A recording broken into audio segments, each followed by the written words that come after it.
Trump does back the back end of the bond market to gold at a much higher price, in 30 years, we owe that amount of gold. We owe $1 million on a bond that's $1 million. We owe $1 million in gold, zero coupon, no interest. You bring back manufacturing at a zero upfront borrowing cost into a massively devalued dollar, and you pay gold $1 million worth. Well, who knows what it will be back, in 20 or 30 years. James Rickards is saying they want to push it to 24,000. Do they? Will it? I mean, maybe. Who knows? All I'm simply saying is that's how you devalue the dollar. And this is what Triffin's dilemma says. And that's why the knucklehead, Jared Bernstein, one of the silliest guys I've ever seen in my life, try to explain how treasuries are created. He did write a report called Dethrone King Dollar, which said we can't be the reserve currency anymore because it's hollowed out our manufacturing. A bold economic strategy is emerging that suggests backing the back end of the U.S. bond market with gold could catalyze a revival of American manufacturing. This approach involves issuing zero-coupon bonds redeemable in gold 30 years from now, effectively allowing the government to borrow at zero upfront cost while intentionally devaluing the dollar to boost exports. AndySchectman, president of Miles Franklin, dissects this potential monetary reset, referencing James Rickards' projection that gold could be pushed to $24,000 to balance the global ledger. Schectman explains that this aligns with Triffin's dilemma, arguing that the U.S. can no longer sustain its status as the world's reserve currency without hollowing out its industrial base. He critiques current economic advisors, while highlighting that dethroning the dollar is now a necessary step to reverse decades of trade imbalances and debt accumulation. Now, we present the clips from AndySchectman's interview. Before we continue to discuss this, please subscribe to our channel and activate the bell icon for timely updates. Thank you, and enjoy the video. There was a vacated spot. The gal that the first vacated spot, the gal on the Fed board who was trading inappropriately, who filled it? The guy that is the architect of the Mar-a-Lago Accord, Stephen Mirren. And so you get he's Trump's advisor, his good buddy, draws up the Mar-a-Lago Accord, which is really very similar to my thesis that Trump, what he's trying to do is to massively devalue the dollar, let gold go to the moon to devalue the dollar, to back the back end of the Treasury market, to bring back manufacturing. And it all hinges on the Genius Act, which goes into effect January 1st, which will create synthetic demand for the front end of the Treasury, push rates down, and take all of the proceeds of that accumulated interest and buy more gold, push the price up. Look at Tether. They already have 14 billion. But I would argue that Goldman Sachs said gold will go to the moon. And they said $5,000 at first if the market believes that the Federal Reserve has lost independence. There is no independence there. I mean, when you're pressuring the Federal Reserve Chairman to lower rates, that's what got us into this problem to begin with. It is the suppression of interest rates that has created all of the distortions that has trapped the Fed. And if they come in and try and do this to buy the debt, to push rates down, again, all you're doing is creating more and more and more inflation, that K-shaped economy, the Cantillon effect, where the wealthy get wealthier and the poor get poorer. The wealthy get wealthier because not only are they closest to the money, they can buy more assets, their assets go up.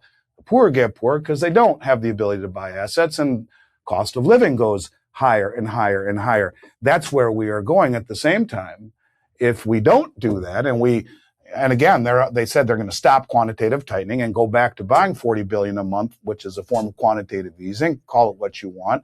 They have resolved themselves, I think, to, in essence, massively devaluing the dollar. But that's the pressure that is being put on Powell. And if he goes, well, then they'll put in another bobo that will listen to President Trump and massively devalue the dollar through low interest rates.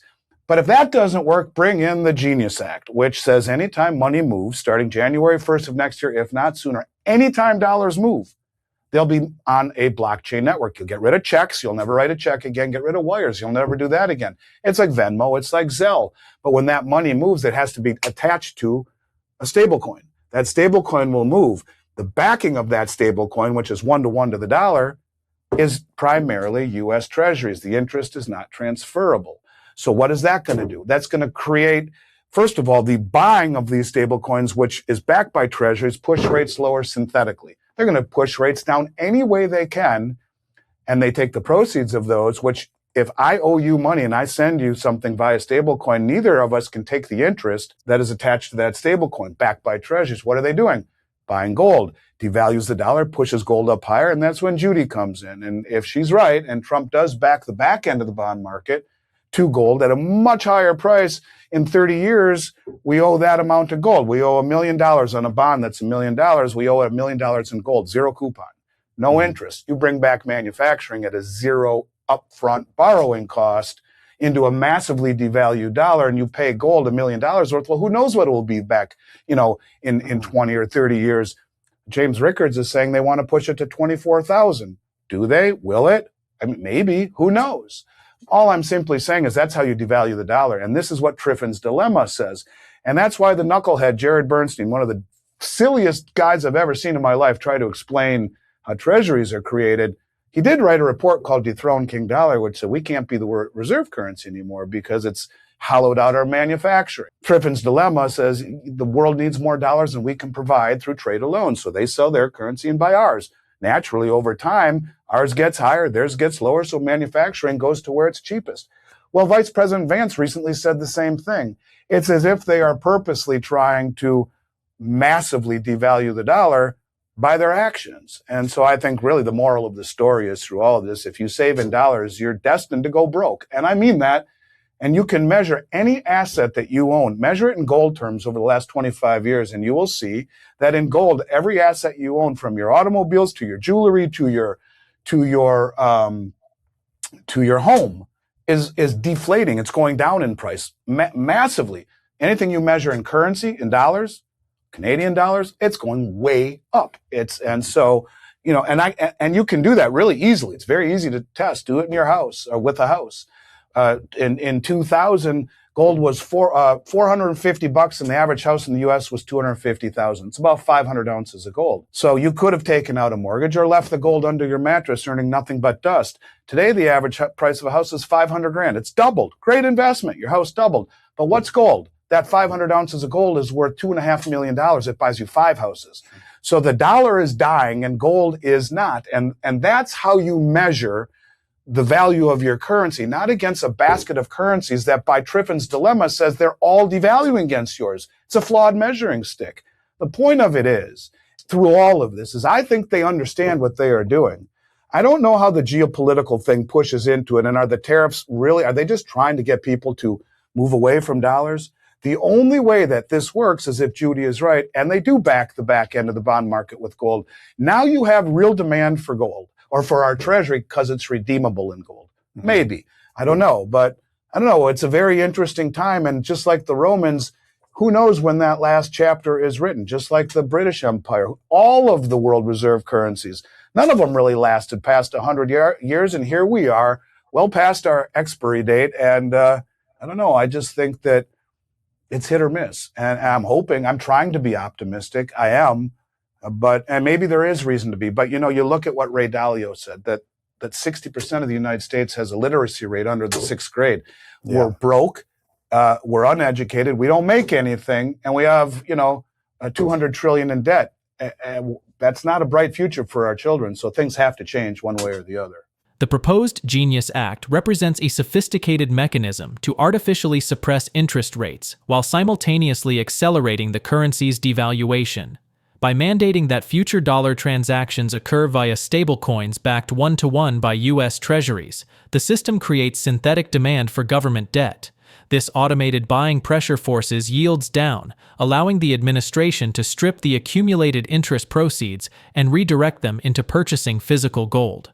This strategy aligns directly with the economic necessity of dethroning the dollar to revitalize domestic manufacturing, a concept rooted in Triffin's dilemma. By intentionally weakening the currency, the U.S. aims to reverse the hollowing out of its industrial base. However, this monetary engineering exacerbates the Cantillon effect, ensuring that while asset prices, measured in devaluing dollars, continue to soar, the purchasing power of the average citizen is relentlessly eroded in favor of those holding hard assets. Let's get back to the interview. The U.S. government has classified it a critical mineral. The European Union did at the end of 23. China said in November they're going to prioritize their silver for domestic needs. And then a month later, in response, or 2 months later, in response to us saying it's critical, well, we're going to limit exports. You have the LBMA, which, according to David Jensen, which is someone that I think you should have on your show, he's fantastic, who says there's 2 billion ounces of contracts that are outstanding that are deliverable contracts against 140 million ounce float. And he questions even that amount. In other words, those 140 million ounces have obligations of 2 billion ounces that they're backing. What could possibly go wrong? You're seeing every single month for the past 15 months since Trump won the election. I'm not kidding. Every month, millions and millions and millions and millions of ounces every month, billions and billions and billions of dollars. And really, what more do you need to know other than who the hell's doing this? Who is bringing in billions upon billions? And at that level, when you're talking that kind of money, these people don't do things just for the hell of it. They know where things are going. They are friends of or are the folks that make the rules or write the playbook. And when you see a market where 8 Western banks, 1 or 2 in Canada, 4 or 5 in the US, and 1 or 2 or 3 in Europe have controlled the largest short position on COMEX of any commodity ever traded in the history of the market, over 1,000 commodities, that's now breaking. It's breaking because these commodities all have delivery, these contracts have delivery features that no one ever did, less than 1%. Nobody did. And it was a market to hedge or to speculate. We use it. If I have 3 million ounces in my warehouse, I'll sell 3 million ounces on paper. So I'm market neutral with my inventory. But what it has turned into is something far more than that. And it has given the ability of the West to suppress gold and silver. Now, I would argue silver, because of the military industrial complex, the amount of silver that is needed in high-tech weapons. Go to silverwars.com and read what they say about all of the military uses of silver. And then look at gold, and it's a term called Gibson's paradox that speaks to the inverse relationship between real interest rates and gold. So the West wants to suppress interest rates, they got to step on gold.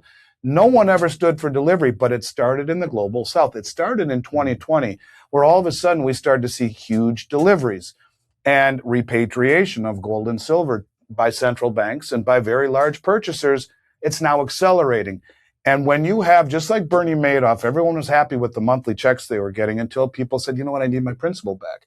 That's what's happening on the LBMA. That's what's happening on COMEX. You're seeing far more deliveries than there are bars, or far more delivery requests than there are bars to handle it. Far more paper contracts than there are bars standing behind it.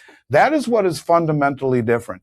And I think that's all you need to know is who the hell is standing for delivery for billions and billions and billions and billions and billions in silver. The U.S. government just put a national strategic national security policy floor underneath the price of silver.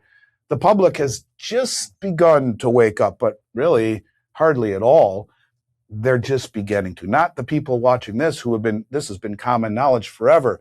So this isn't being driven by the retail public. This is being driven by the most well-funded and, far more important, the most well-informed traders on the planet.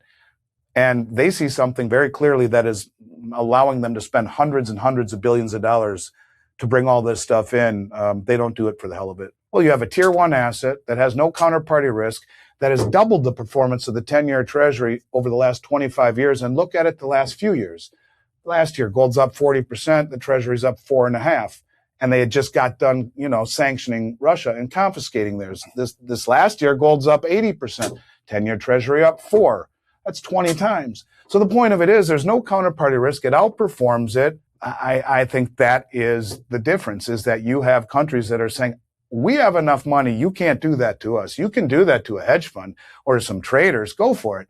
Try doing it to the People's Bank of China, or try doing it and a sovereign-based hedge fund that works on their behalf, or try doing it to Saudi Arabia or to India. Any of these big countries have pocketbooks and checkbooks and intellect and coordination and motivation and sophistication that they didn't have, or the desire to challenge the West.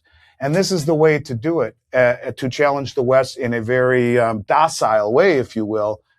And you don't need to fire missiles and bring your warships to the coast of New York to threaten the U.S. You just need to create an event where you get one of these massive banks to failure to deliver. And I think that's what's happening also right now with the European banks, because they're the ones supposedly on the hook. Now, that's Tom Luongo's theory.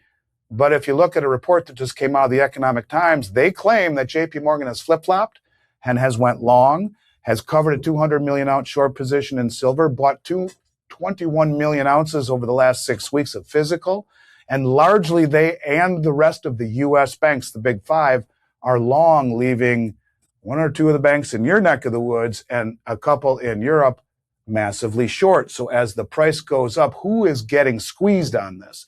This is a very different deal than it was in 2011. This is about national sovereignty.